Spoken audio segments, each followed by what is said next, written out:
Public मायना म्हणून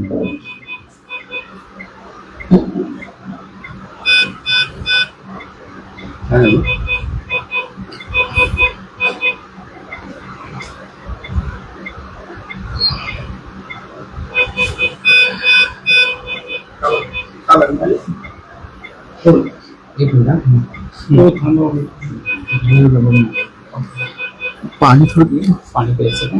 थोडस घोटभर देतो. हा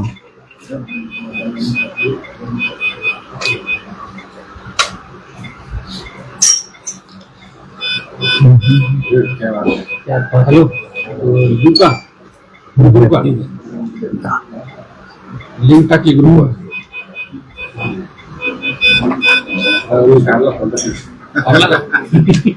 सुटलं उपोषण.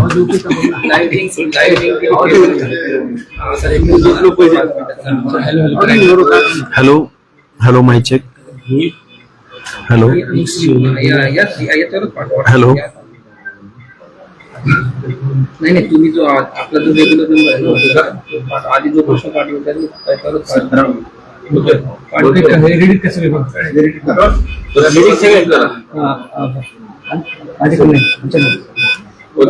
ओके साहेब बोल. गाव तालुक्यात सरकारी नोंदी आहेत त्यामुळे 13 तारखेच्या आत मराठ्यांना आरक्षण देणं बंधनकारक आहे. कोणी आंदोलन केलं म्हणून सरकारी नोंदी रद्द होऊ शकत नाहीत असा आरोप जरांगे पाटलांनी केला. फक्त कुणबी या नोंदी असतील, फक्त कुणबी, तर त्यांना कुणी रोखू शकत नाही, कारण मंडल आयोगामध्ये कुणबी ही बाय डिफॉल्ट ओबीसी रिझर्वेशन मध्ये आहे. पण तुम्ही जर म्हणताय की काही खराब होते वगैरे तर त्यांचं म्हणणं आहे की ज्यांना आम्ही कुणबी दाखले रद्दच करता येणार नाही असं त्यांचं म्हणणं आहे. नाही, कुणबी दाखले रद्द करता येतच नाही, पण मराठा कुणबी आणि कुणबी मराठा आणि त्या अर्लियर करेक्शन म्हणजे कुणबी असेल आणि त्याच्या पुढं म लिहिलं किंवा त्याच्या मागं म लिहिलं म्हणजे तुम्ही कुणबी झाला. हा जो जावई शोध लावून जो सर्टिफिकेट वाटपाचा प्रोग्राम या महाराष्ट्रामध्ये सुरू आहे तो ओबीसी खऱ्या ओबीसीवरती अन्याय करणारा आहे. कारण हे कुणबीकरणाच्या कुणबी या एका शब्दाच्या म्हणजे 2004च्या JR माध्यमातून हे ओबीसी आरक्षण उद्ध्वस्त करण्याचा घाट या माझ्या महाराष्ट्रामध्ये घातला जातोय. कसं होतंय हा मराठा कुणबी आता सांगितलं ना की कुणबी हा वेगळा आहे. कुणबी हा प्रवर्ग पूर्णतः वेगळा आहे. कुणब्याचे प्रकार तुम्हाला सांगतो. खानदेशी कुणबी आहे. जो खानदेशी कुणबी आहे ना तो कुठं राहतो? गिरणा व तापी नदीच्या आजूबाजूच्या खेड्यागावामध्ये राहतो. मग काळे कुणबी म्हणजे कोण? तर मूळ गोव्याकडचे कुणबी आहेत, ते कुणबावा करतात किंवा शेती घेऊन कुणब्याचं काम करतात, ते काळे कुणबी आहेत. वराडे कुणबी मध्य प्रदेश वराड प्रांतामधले जे वराडे कुणबी आहेत ते वराडे कुणबी. कोकणी कुणबी माझ्या रत्नागिरीच्या उत्तर भागात आणि कुलाबा जिल्हा म्हणजे आत्ताचा रायगड जिल्ह्याच्या दक्षिण भागातला कुणबी. हे काय आहेत? हे कोकणी कुणबी आहेत.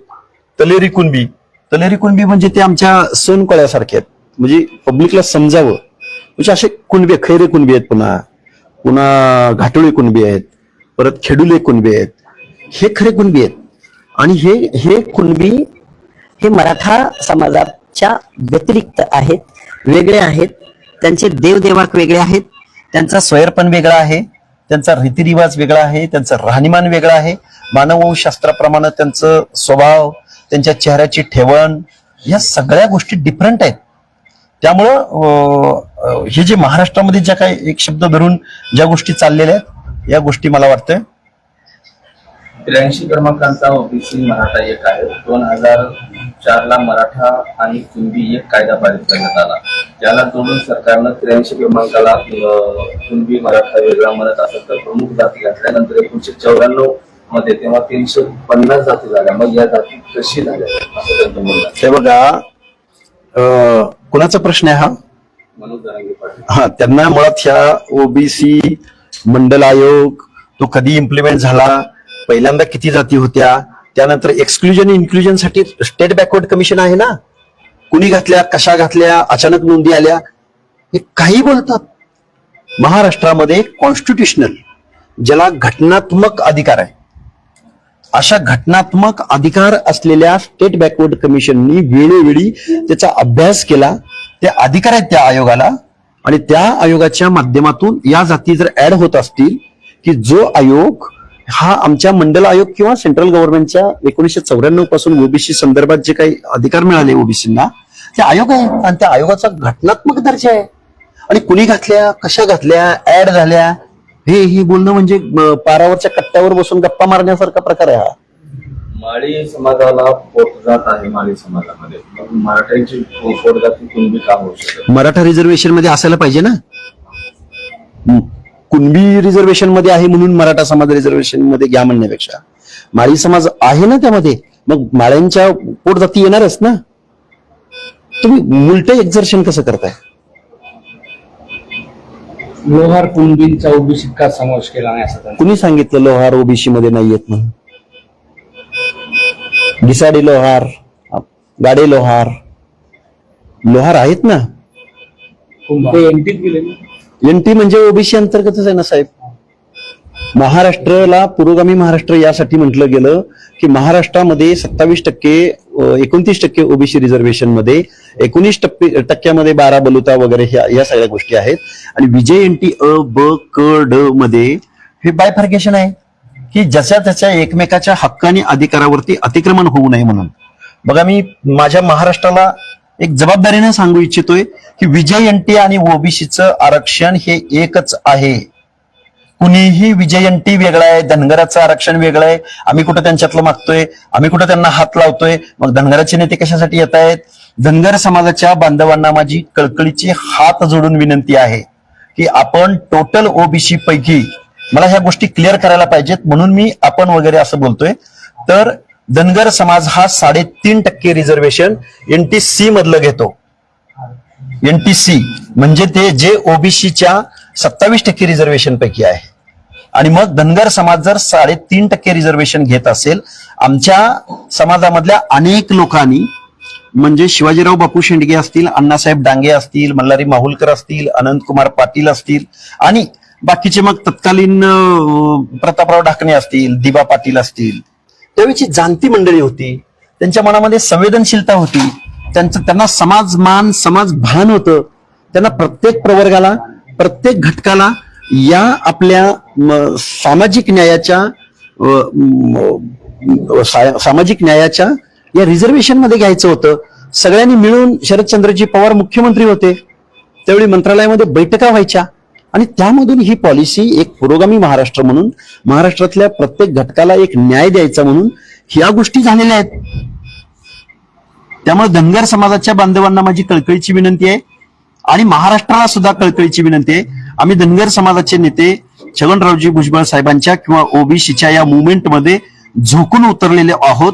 कारण मग प्रकाश अण्णा शेंडगे असतील की महादेव जानकरजी असतील की गोपीचंद पडळकर असतील किंवा मी स्वतः असेल, मग मी माझं वैयक्तिक बोलणं योग्य होणार नाही, पण आम्ही सगळेजण का उतरलेलो आहोत?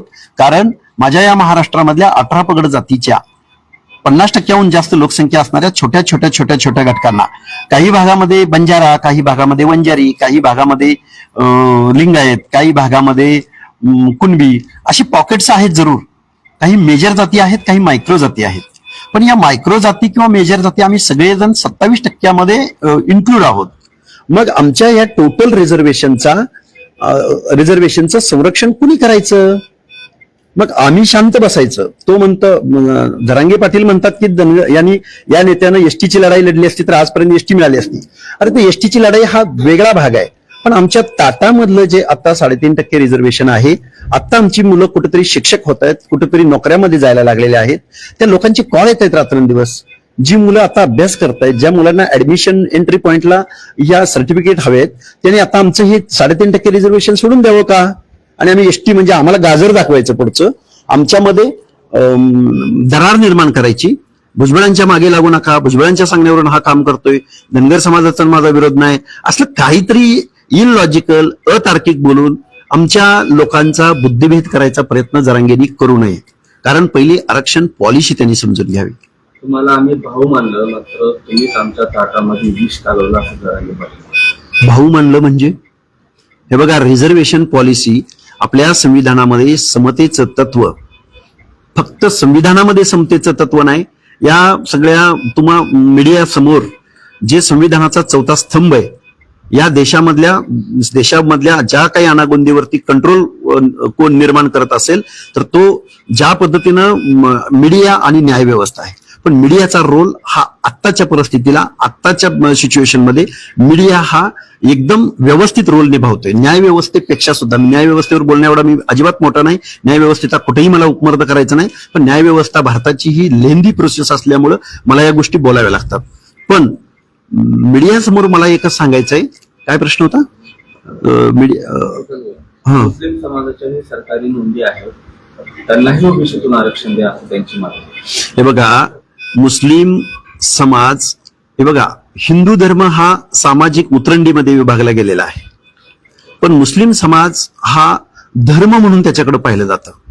त्यांच्या ज्या जाती आहेत, सेम आडनावाची लोक आहेत, त्यामुळे त्यांच्या जाती नसल्यामुळं, त्यांचा धर्म असल्यामुळं त्यांच्यातल्या जे काही कारू म्हणजे व्यवसाय आहे, पण त्यांना मुस्लिमामध्ये सामाजिक स्तर नाहीये, म्हणून मग तिथल्या लोकलच्या ऑफिसर्सना परवानगी दिली आहे आपल्या कायद्यामध्ये, संविधानामध्ये, की तुम्ही लोकलला जा, त्याचा व्यवसाय बघा, तुम्हाला योग्य वाटलं तर तुम्ही तिथंच त्यांना त्यांचं सर्टिफिकेट इश्यू करा.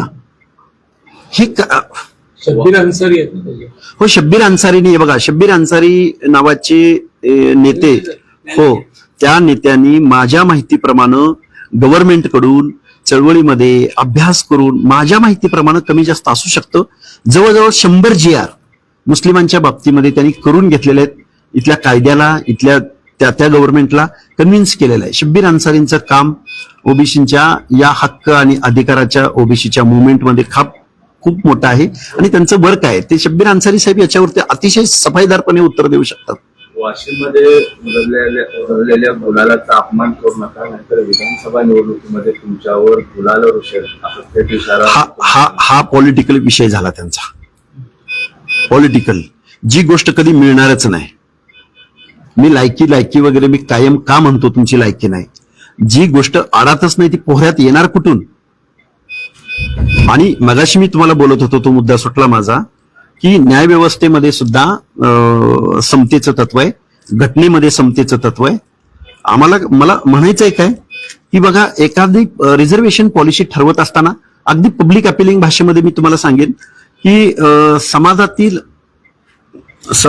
पब्लिक अपिलिंग भाषेमध्ये मी सांगेल, रिझर्वेशन कुणाला दिलं जातं, रिझर्वेशन का दिलं जातं, रिझर्वेशनचा काय विषय आहे, तर समाज व्यवहारातील जात, समाजात वावरत असतानाची जात, कागदोपत्री असणारी जात आणि ऐतिहासिक संदर्भ लिटरेचरमध्ये असलेली जात आणि आत्ताचं त्यांचं स्टेटस असलेली जात, या सगळ्या गोष्टी एकत्रित आल्याशिवाय कुणाला सर्टिफिकेट इश्यू करता येत नाही.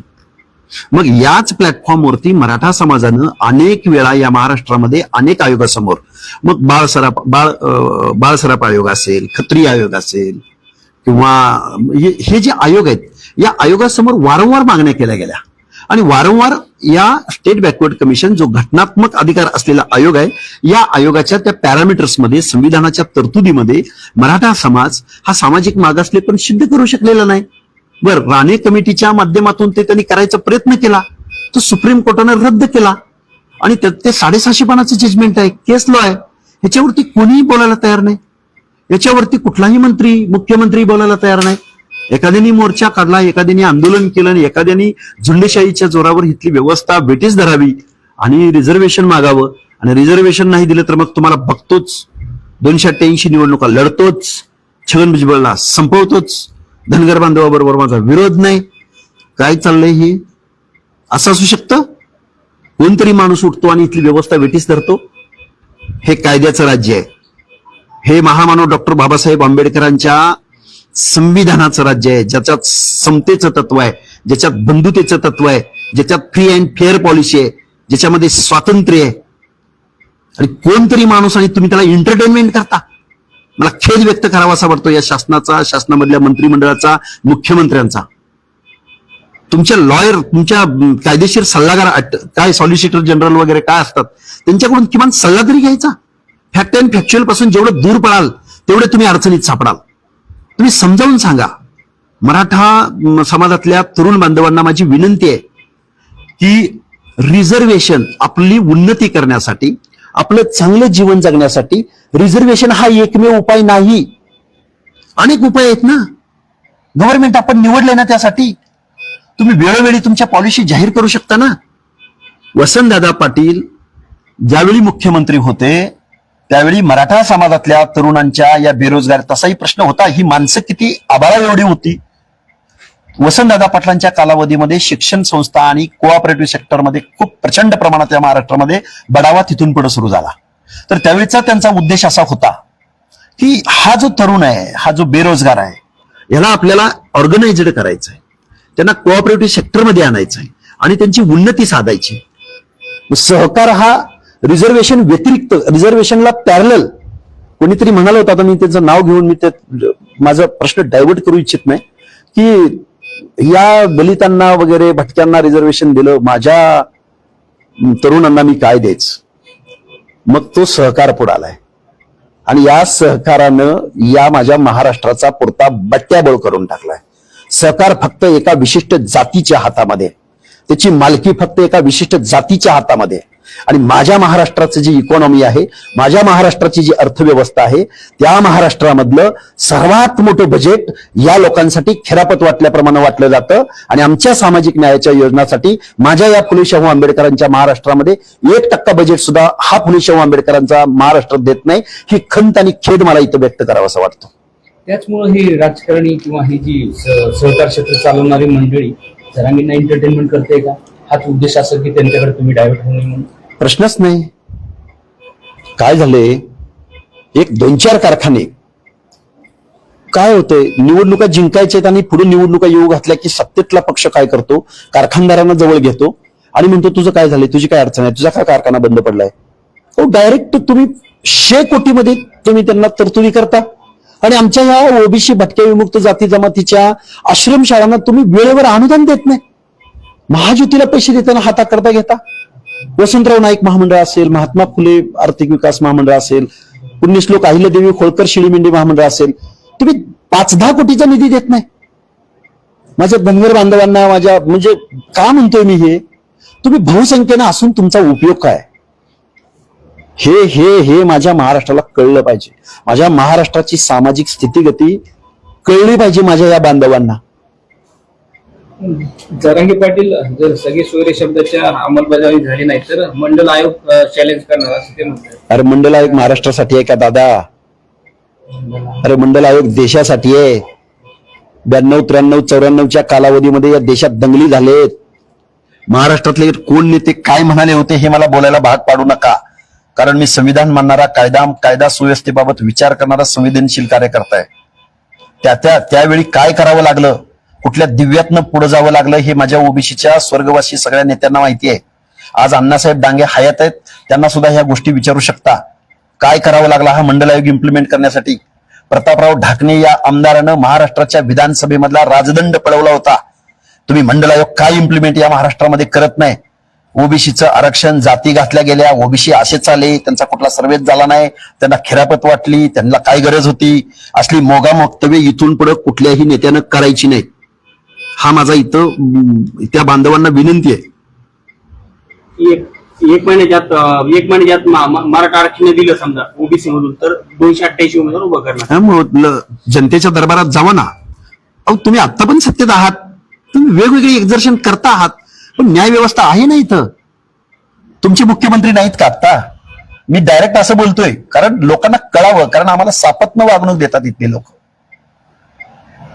मुख्यमंत्री कधी नव्हते तुमचे, कधी नव्हते आमदार खासदार तुमचे. Who is law implementer, law maker and law implementer तुम्हीच राहिलाय ना. अरे रिझर्वेशन पॉलिसीचा अभ्यास करा. का दिलं जातं रिझर्वेशन, कोणत्या परिस्थितीमध्ये दिलं जातं, परत कुणाला दिलं जातं, कोणत्या दिव्यातून सामोरं जावं लागतं, कुठले निकष असतात, संविधानाला काय अपेक्षित असतं. बरं ते चुकून जर कुठल्या एखाद्या नारायण राणे कमिटी सारख्या कमिटीकडून गेलंच तर त्याला ते कसं चुकीचं आहे हे सुप्रीम कोर्टाला 650 पानाच्या जजमेंटमध्ये जजमेंट द्यावं लागतं. मग त्यातल्या थोड्या गोष्टीकडे मी स्पर्श करायचं म्हटलं तर त्या जजमेंटनं बघा, मी राज्य मागासवर्ग आयोगाचा सदस्य म्हणून ज्यावेळी या महाराष्ट्रात काम करत होतो त्यावेळी आमच्या आयोगानं एकमतानं असा ठराव केला होता की आम्हाला राज्य शासनानं शिक्षण नोकऱ्यामधलं जे काही रिप्रेझेंटेशन आहे ते कुठल्या कम्युनिटीला किती रिप्रेझेंटेशन आहे त्याचं आम्हाला लेखी उत्तर मिळावं. आम्ही 3 रिमाइंडर दिले शासनाला, पण शासनानं आम्हाला एकही त्याचं उत्तर दिलं नाही. हे उत्तर न देण्याचं कारण असं होतं की मराठा समाजाचं शिक्षण नोकऱ्यामधलं प्रतिनिधित्व त्यांच्या लोकसंख्येच्या दुप्पट ते तिप्पट प्रमाणात आहे. विधानसभेमधलं प्रतिनिधी, लेट मी कंप्लीट, विधानसभेमधलं प्रतिनिधित्व त्यांच्या लोकसंख्येच्या 3 ते 4 पट आहे. लोकसभेमधलं प्रतिनिधित्व 3 ते 4 पट आहे. रिझर्वेशनचं एक तत्व असं आहे की रिझर्वेशन ही खिरापत वाटण्याचा प्रोग्राम नाही, आर्थिक विकासाचा प्रोग्राम नाही. रिझर्वेशन हे पर्याप्त ॲडिक्वेट रिप्रेझेंटेशन म्हणजे पर्याप्त प्रतिनिधित्व. प्रत्येक घटकाला माझ्या या संविधानामधल्या कायद्याच्या निर्णय प्रक्रियेमध्ये, एज्युकेशनमध्ये, सिव्हिलायझेशनमध्ये सामावून घेऊन या माझ्या 12 करोड जनतेचं हित आम्हाला कसं राखता येईल आणि मग हे कायद्यात मधलं हे संविधान, मग याला अटॅचमेंटच द्यायची म्हणलं तर शिवाजी महाराजांच्या रयतेचं राज्य, ज्यावेळी तुम्ही 12 करोड जनतेचं, मराठे आमचे महाराष्ट्राच्या बाहेर गेले की मराठे होतात, मग त्यामध्ये सगळेच येतात. हा विषय अजून डिफरंट आहे, मी त्याला वेगळ्या याला स्पर्श नाही करू इच्छित, परत कधी बोलेल. सर, तुम्ही उपोषण चालू असताना जरांगे पाटलांना चर्चेसाठी आमंत्रित केलं होतं, म्हणजे चॅलेंज केलं होतं, त्याचं काय उत्तर वगैरे काही मिळाले का? कशा पद्धतीने उत्तर काय ते काय आता लेखी काय शासन आहे का ते तर आम्हाला लेखी उत्तर वगैरे द्यायला? निरोप वगैरे आला असेल, फोन वगैरे आला असेल. निरोप फोन आला तर मी स्वागत करेन, तेही माझे बंधू आहेत, ते मागणी करतात. बघा मराठा समाजातल्या तरुणांना विनंती, हे गरिबी वगैरे आली मान्य आहे मला, ते जे म्हणतात ना आम्ही 20 एकरावरनं 2 एकरावर आलो, मी कायम मांडत आलोय, पण या बलुत्यांचं जमीनच नाही हो त्यांच्या नावावर. मग मी महाराष्ट्राला विनंती करेन की तुम्ही एकदा इम्पेरिकल डेटा, सोशो इकॉनॉमिकल परिस्थिती महाराष्ट्राची एकदा चेक करा ना. तुम्ही फॅक्ट अँड फॅक्च्युअल पासून दूर का पळताय? परवा जे 10% आरक्षण दिलं या सरकारला, तेव्हा त्यांनी तो सर्वे केलाय. सर्वे हा परत मी खूप धाडसाचं आणि मोठं विधान करेन गव्हर्नमेंटच्या विरोधामधलं, हा सर्वे 100% बोगस आहे. आता 10% देताना हो, आताचं जे एक्झर्शन केलंय त्यांनी तो 100% बोगस आहे. आम्ही सन्मान्य न्यायालयामध्ये सुद्धा आहोत. बोगस आहे तो टोटल. ज्या पद्धतीने गायकवाड आयोगाचं झालं त्याच्यापेक्षा वाईट या सर्वेमध्ये झालेलं आहे. तुमच्या 2 अध्यक्षांनी राजीनामा दिला होता. 2 अध्यक्ष नाही, सन्माननीय अध्यक्ष आणि आम्ही 4 सदस्यांनी राजीनामे दिले होते. कसं झालं हा? म्हणजे काय संकेत मिळाले, काय तथ्य बोगस कशावरून, बोगस कशामुळे, त्यातले काय त्रुटी, बोगस कशामुळं, कुठला नेमकं त्यात काय त्रुटी होत्या? त्रुटी म्हणण्यापेक्षा हे बघा, आयोग गठीत करण्याचा अधिकार हा शासनाला असतो, पण गठीत झाल्यानंतर त्याची काम करण्याच्या पद्धती आणि त्यांची एक स्वायत्त असे अधिकार असतात. आणि त्या अधिकारामध्ये ज्यावेळी शासनाचा डायरेक्ट इनडायरेक्ट इंटरफिअरन्स होतो आणि ज्यावेळी काम आमच्या मनाच्या विरुद्ध होते असं लक्षात येतं. कारण आम्ही शासनाच्या म्हणण्याप्रमाणे जर वागलो तर मग या महाराष्ट्रामधलं न्यायाचं आणि संविधानाविरोधी आमच्या हातून जर काही गोष्टी होणार असतील तर आम्ही मग या सगळ्या लोकांनी आम्हाला न पटल्यामुळं आम्ही ह्या गोष्टी राजीनामे दिलेले आहेत. आम्ही त्यावेळी विस्तृत अशा मी 1 तासाच्या मुलाखती मी आपल्या माध्यमाद्वारे महाराष्ट्राला दिलेल्या आहेत. मुस्लिम आरक्षणाचं काय, म्हणजे ज्या पद्धतीनं ही मागणी करत आहे की मुस्लिम आरक्षण मुस्लिमांना देखील ओबीसी मध्ये घ्या. आहेच म्हणून सांगितलंय मी. मुस्लिम समाज हा धर्म आहे, हिंदू धर्म हा सामाजिक उतरंडीमध्ये आहे. मुस्लिम समाजामध्ये अशी सामाजिक उतरंड किंवा लेखी नाहीये, तो धर्म आहे एकच. शेख नावाचा माणूस इकडं ओपन बी असं म्हणजे वतनदार बी म्हणजे चांगला स्टेटस असणारा असू शकतो, आणि शेख नावाचा माणूस कुठेतरी रंगाऱ्याचं काम करणारा, कुठेतरी त्या कासाराचं काम करणारा असा असू शकतो. मग कासार, हिंदू कासार जर ओबीसी मध्ये येत असेल तर मग त्या मुस्लिमामधला जो कासार आहे, जो व्यवसायानं पीडित आहे, शोषित आहे, वंचित आहे, तर त्याला तिथल्या लोकलच्या अथॉरिटीला जाऊन ते चेक करून प्रॅक्टिकली त्याला ते सर्टिफिकेट देण्याचा अधिकार दिलाय. मी आयोगाचा सदस्य असताना मी ज्या ज्यावेळी जिल्हाधिकाऱ्यांसमोर ज्या ज्यावेळी मी आढावा बैठका घेतल्या त्यावेळी मी डायरेक्ट तशा पद्धतीचं मी काय किती तुमच्याकडे प्रकरण आहेत, किती ऍप्लिकेशन आले, किती लोकांना तुम्ही नकार दिला, किती लोकांना तुम्ही होकार दिला, नकार दिला असेल तर तुम्ही का दिला आणि होकार दिला असेल तर कोणत्या कारणाने दिला, याचे मी प्रत्येक जिल्ह्याला आढावे घेतलेले आहेत. आता हे जे बोगसचा तुम्ही आरोप करताय, जे कुणबी प्रमाणपत्र 57 लाख आहेत ते, आता त्याची छाननी आणि त्याचं कसं करणार? शासनानं 54 लाख नोंदी वगैरे हा आकडा मला वाटतंय शासनाकडे दुसरं काही काम होतं का नाही मला माहिती नाही, म्हणजे कसं केलंय काय केलंय मला माहिती नाही. जरांगे पाटील सांगतात ते तर श्वेतपत्रिका जाहीर करा म्हणून माझी मागणी आहे ना. शासनाने किती दिल्या, एवढ्या किती महिन्यात किती दिल्या, आणि आमच्याकडचे डॉक्युमेंट येत आहेत सोशल मीडियावरती सगळीकडे व्हायरल आहेत. जुन्या याच्यावरती पेनानं लिहिणं किंवा एक वरचं अक्षर वेगळं आहे आणि तेवढ्यापुरतंच अक्षर वेगळं आहे. हे बघा, हे न्यायाचं तत्व नाही, हे अतिक्रमणाचं तत्व आहे, हे घुसडण्याचं तत्व आहे. पण माझं म्हणणं एक आहे, तमाम माझ्या महाराष्ट्राला एक म्हणणं आहे, रिझर्वेशन हा एकमेव उपाय नाही दादाओ. मायबाप सरकारनं मनात आणलं तर माझ्या मराठा बांधवांच्या तरुणांच्या बेरोजगारीसाठी वेगळ्या उपाययोजना करू शकतात. त्यांनी केलेले आहेत. सन्माननीय अजितदादा पवार आणि अण्णासाहेब पाटील आर्थिक विकास महामंडळातून बिनव्याजी कर्ज, कोण जेसीबी घेतोय, कोण काय घेतोय, बिनव्याजी कर्ज 10, 20, 25 लाख, मी डिटेल बोलीन त्यावरती पण परत कधीतरी, एवढं दिलं जातं. आमच्या महाज्योतीला साधं स्कॉलरशिपला पैसे मिळत नाहीत, वसंतराव नाईक महामंडळाला नाही निधी मिळत. तांडा पाडा वस्ती योजना आमची ती बहुजन कल्याण खात्यातर्फे तांडा वस्ती योजना नाही मिळत निधी. हे फॅक्ट आहे या महाराष्ट्राची. मग आता मराठा समाजाला मग कसं आरक्षण मिळणार? मी काय म्हणलं दादा, आरक्षण काय एकमेव उपाय आहे का? मराठा समाजाला आरक्षण मी मगाशी सांगितलं तुम्हाला, सामाजिक स्थितीगती, लिटरेचर, इतिहास, तुम्हाला इथल्या व्यवस्थेमध्ये गावगाड्यामध्ये सामाजिक सापत्न भावाची वागणूक जर माझ्या मराठा बांधवांना इथल्या व्यवस्थेकडून दिली जात असेल, त्यांचं प्रतिनिधित्व, त्याचा परिणाम त्यांच्या प्रतिनिधित्वावर झाला असेल, त्याचा परिणाम त्यांच्या एज्युकेशनवर झाला असेल, त्याचा परिणाम त्यांच्या नोकऱ्यांवरती झाला असेल, त्यांच्या सामाजिक मागासले असल्याचा, तर अशा या सगळ्या पॅरामीटर्स मध्ये जर तो परफेक्ट बसत असेल तर त्याला रिझर्वेशन कोणच रोखू शकत नाही. मुख्यमंत्री रोखू शकत नाही, पंतप्रधानही रोखू शकत नाही. साध्या सिंपल गोष्टी आहेत. सगळेश्वरीचं हे मग कुभांड रचलं गेले का काय विशिष्ट? तेव्हा असं मिळत नाही तर तसं मिळत नाही तर तसं, त्यांचं म्हणणं किती. हे बघा, मीडिया समोर बोलत असताना जबाबदारीचं भान असलं पाहिजे प्रत्येक नेत्याला. मी 80% मराठा ओबीसीत घुसवलाय आणि आता 20% सगळ्या स्वराज्य अध्यादेशाद्वारे घुसवणार आहे. ही जी स्टेटमेंट आहेत, या स्टेटमेंट ओबीसीच्या मनामध्ये भीती चिंता नाही निर्माण होणार. आणि मग ओबीसी मधून एखादा आमच्यासारखी जर माणसं पुढे आली, आंदोलन करायला लागली, तर ते शासन पुरस्कृत आहे, ते मॅनेज आहे. मी आतापर्यंत बोललो, हे काय मी जरांगे साहेबांच्या विरोधामध्ये नाही बोलण्याचा प्रयत्न, मी as per constitution, as per law, समतेचं तत्व, न्यायाचं तत्व, या गोष्टी बेसिक ठेवून मी या महाराष्ट्रासमोर बोलतोय. जरंगीच्या मागणीहून काय अंदाज असतो? त्याचा हेतू वेगळा असावा? हेतू त्यांचा निवडणुकीचा असू शकतो. लोकसभेच्या कालावधीमध्ये त्यांचं वर्तन पुऱ्या महाराष्ट्रानं बघितलेलं आहे. आता 288 जागांचं डिक्लेरेशन करणं, तुम्ही 288 जागा लढवून निवडून येऊन सत्तेत येऊन काय करणार आहात? तुम्ही नाही आहेत का सत्तेमध्ये? तुमची आमदारांची संख्या कमी वाटते का तुम्हाला?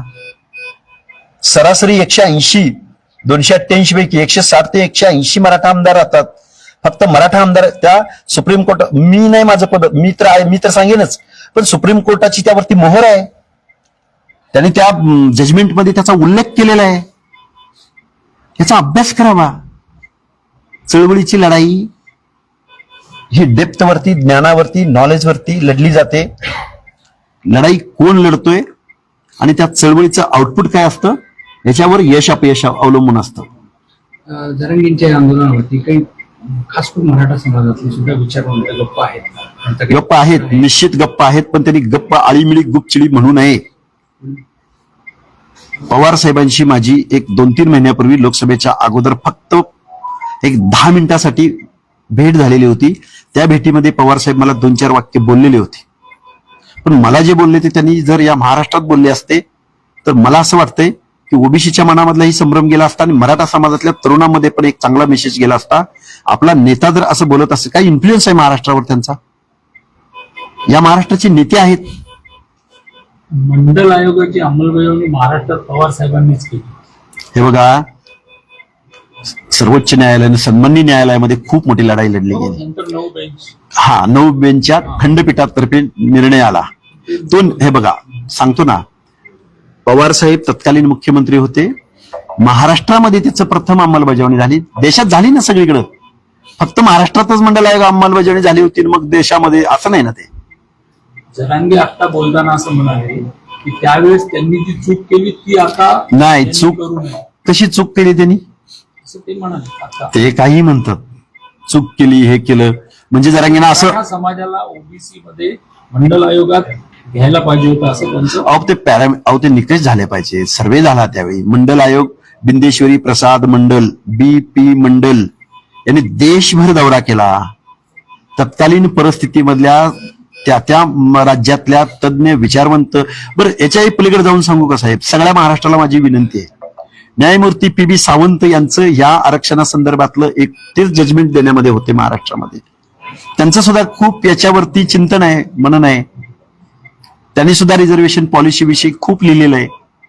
माझ्या मराठा समाजातल्या तज्ञ विचारवंत मंडळीला माझं आव्हान आहे, आपण महाराष्ट्रात उगं पॉलिटिकली इंटेन्शननं किंवा काहीतरी इंटेन्शननं तुम्ही काम करू नका.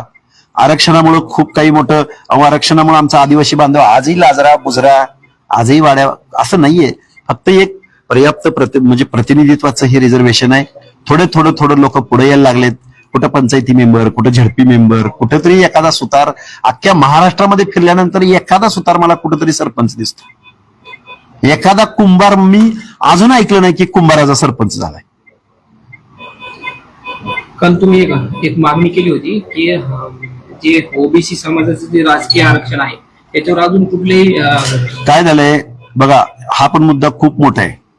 महाराष्ट्रामधल्या पंचायत राजमध्ये म्हणजे ग्रामपंचायत, पंचायत समिती, जिल्हा परिषद, नगरपालिका, महानगरपालिका, कॅन्टोन्मेंट बोर्ड, हे जे पंचायत राजमध्ये ओबीसींना फक्त रिझर्वेशन दिले, not a Vidhan Sabha, not a Lok Sabha.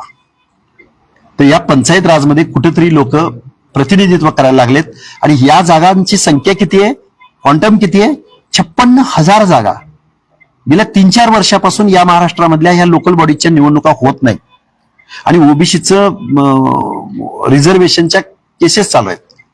तर 3 वर्ष झालं न्यायालयामध्ये याच्यावरती हिअरिंग चालत नाही. म्हणजे हिअरिंग चालवण्यासाठी महाराष्ट्र शासन सन्माननीय न्यायालयाला विनंती करणार आहे का आता ओबीसीचं रिझर्वेशन स्टॉप करून पंचायत राजमध्ये तुम्ही फक्त SC ST ला रिझर्वेशन, SC ST तर दिलंच पाहिजे, ते कोण नाकारूच शकत नाही, पण मग पंचायत राजमधलं ओबीसीचं आरक्षण संपल्यात जमा आहे, कारण कोर्ट निर्णय देणार आहे. म्हणजे ओबीसी बांधवांना माझी कळकळीची विनंती आहे, बोगस नोंदीद्वारे तर आपलं आरक्षण संपलंयच. बजेटमध्ये तर तुम्हाला बजेट मिळतच नाही. 100% 1% बजेट 60% लोकसंख्येच्या सामाजिक न्यायाच्या योजनासाठी दिलं जात आहे. लाज वाटते, खंत वाटते, खेद व्यक्त करावा असा वाटतो या लोकनियुक्त प्रत्येक महाराष्ट्राच्या शासनाविषयी. तर काय विषय राहिला? निवडणुका पंचायत राज. पंचायत राज मधल्या निवडणुका 56,000 जागा गेलेल्या आहेत. सन्माननीय शासनानं सन्माननीय कोर्टाकडे ते हिअरिंग घेण्यासंदर्भात विनवणी करावी, नाहीतर इथून पुढच्या लोकल बॉडीच्या निवडणुका ह्या ओबीसी आरक्षणाशिवाय होतील. तुम्ही कोणी कुठं नगराध्यक्ष झाला असाल, नगरसेवक झाला असाल, सभापती झाला असाल, बांधवांनो, आता ज्या पद्धतीनं तुम्हाला विधानसभा लोकसभामध्ये प्रतिनिधित्व भेटत नाही, तसंच तुम्हाला उद्या पंचायत राज मधला सरपंच भेटणार नाही, झडपी मेंबर भेटणार नाही. काही ठिकाणी धनगरांची पॉकेट्स आहेत, लमाण्यांची, बंजाराची पॉकेट्स आहेत, काही ठिकाणी वंजारी समाजाची पॉकेट्स आहेत, काही ठिकाणी कुणब्यांची पॉकेट्स आहेत. तिथं थोडं तुम्हाला झडपी मेंबर दिसतील, पण झडपी अध्यक्ष नाही दिसणार. पंचायती मेंबर दिसेल, पंचायतीचा अध्यक्ष नाही दिसणार. एखाद्या वार्डामध्ये एखादा चांगला मजबूत माणूस नगरसेवक झाला होईल, महापौर नाही दिसणार. हात जोडून माझी कळकळीची विनंती आहे ओबीसी बांधवांनो, तुमचं आरक्षण.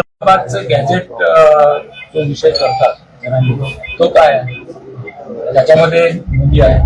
अहो मी काय बोलतोय मगापासून, कुणबीची नोंद असेल तर कुणबीला आरक्षण देण्यापासून कोणीच रोखू शकत नाही. प्रश्नच नाही. बर 2004च्या GR नुसार जर त्यामध्ये मराठा कुणबी असं लिहिलं असेल, ठीक आहे ना, मग 2004च्या ह्याच्यानुसार ते एंटर पण करू शकतात. पण तुम्ही करेक्शनच्या माध्यमातून जर सर्टिफिकेट इश्यू करत असाल, त्याच्यावर आमच्या हरकती आहेत, त्या हरकतीची श्वेतपत्रिका या महाराष्ट्र शासनाने जाहीर करावी. विषय असा होता, जरांगे पाटील 288 उमेदवार विधानसभेत उभं करणार आहे, तसं ओबीसी म्हणून तुम्ही उभं करणार 288. दादा आम्हाला रिझर्वेशन वाचवू द्या अगोदर. आमची लोक वेगवेगळ्या ह्याच्यात विखुरलेली आहेत. आमची लोक पोटारती आहेत, प्रपंचाचं पडलंय, त्यांना पोट भरायचं पडलंय. माझा नाभिक कधी आमदारकीला उभं राहील? तर त्याला अनुसरून एक प्रश्न आहे की भारतीय जनता पार्टी ओबीसी आमचा डीएनए म्हणजे मात्र जालन्यामध्ये भारतीय जनता पार्टी 3 आमदार आहेत. केंद्रीय मंत्री रावसाहेब माझे खासदार आहेत. मात्र त्यापैकी एकही आमदार किंवा जाण्याचं तुम्हाला भेटायला सुद्धा नाही आलं. ते जाऊ द्या, ते राजकीय पुढाऱ्यांनी भेटायला यावं नाही यावं तो विषय नाही. आम्ही आता लोक चळवळ या महाराष्ट्रामध्ये काय लोक चळवळ असती, ओबीसी काय असतो हे आम्ही इथून, कारण आजपर्यंत मर्यादा आम्ही खूप सहन केलं, सहनशील आहे आम्ही ओबीसी भटके विमुक्त. आणि माझ्या भटके विमुक्त जाती जमातीला सुद्धा माझं आव्हान आहे. अजून माझ्या भटके विमुक्तांना हेच माहित नाही की आपण ओबीसी आहोत. ओबीसी म्हणलं की बलुतेदार आलुतेदारच येतात. भटके विमुक्त पण त्या 27 पैकीच आहेत. केंद्रामध्ये आम्ही ओबीसीच आहोत, पंचायत राजमध्ये ह्या निवडणुकामध्ये आम्ही ओबीसीच आहोत. तिथं काही विजय एनटीला आरक्षण दिलंय का वेगळं? त्यामुळे जरांगे तुम्ही बुद्धिभेद आणि का असल्या गोष्टी करायचा प्रयत्न करू नका. या लॉजिकली तात्विक घटनात्मक चर्चा करायला मी तुमचं स्वागत करतो. मी यायला तयार आहे. तुम्ही तुमची टीम पण घेऊन या, काय अडचण नाही आपल्याला. तुम्ही म्हणाला आता जरांगे माझे मोठे तुम्ही एखादी मोठ्या आम्हाला फोन करा, बैठक चर्चा करा. घटना सांगते समतेचं तत्व, घटना सांगते सर्वांना समान अधिकार आहेत. पण हे समान अधिकार अजून आमच्या महाराष्ट्र 1000 वर्षाची हे काढायचे ना, आपल्याला व्यवस्था बदलायची ना. हे समानतेला यायसाठी काही लोक माग आहेत, त्यांना पुढे घेण्यासाठी हे प्रोटेक्टिव्ह समतेचं तत्व दिलं गेलंय, रिझर्वेशन पॉलिसी. त्यामुळे जरांगे मोठा भाऊ लहान भाऊ, शिवाजी महाराज मावळा म्हणायचे सगळ्यांना, ते जातीच्या नावानं बोलवत नव्हते. मग शिवाजी महाराजांबरोबर सगळ्या 18 पगड जाती होत्या. त्यावेळी तुम्ही काय करत होता हा जर प्रश्न विचारला, शिवाजी महाराजांना सगळ्यात जास्त लढाया कोणाच्या विरोधामध्ये करायला लागल्या ह्याच्यावर स्पेशल एक एपिसोड होईल मोठा. जरांगे पाटील आता पुढचा दौरा करतायत, तर अशा पद्धतीचे तुमची दौरे, बैठका, सभा वगैरे काही आहे का नियोजन अशा पद्धतीने? असं काय अहो, माझी आता सलाईन चालू आहे, 4थी 5वी सलाईन आहे. मला आता फक्त अजून मला मी एक खडी साखर खाल्ली मी सकाळी, तर मला वॉमिटिंग झाल्या. मी 9-10 दिवस माझ्या बांधवांच्या त्या आवाजावर, त्यांच्या आक्रोशावर 9 दिवस आम्हाला पाणी प्यायची सुद्धा, 1.5 दिवस मी पाणी सुद्धा घेतलेलं नव्हतं. मध्ये अनेक लोकांनी, काबार कष्ट करणाऱ्या लोकांनी घोषणा दिल्या. तिथं लोकांचे तांडेच्या तांडे आले, गोंधळ घातला. तिथं गोंधळ म्हणजे ते गोंधळीनी गोंधळ घातला, संबळ वाजवला. ते जे वातावरण होतं, त्या वातावरणावर आज आम्ही एवढे दिवस ते उपोषण करू शकलो आणि महाराष्ट्रापर्यंत आम्ही हा मेसेज देऊ शकलो की बाबा हो, आपली फॅक्ट अशी आहे. ठीक आहे.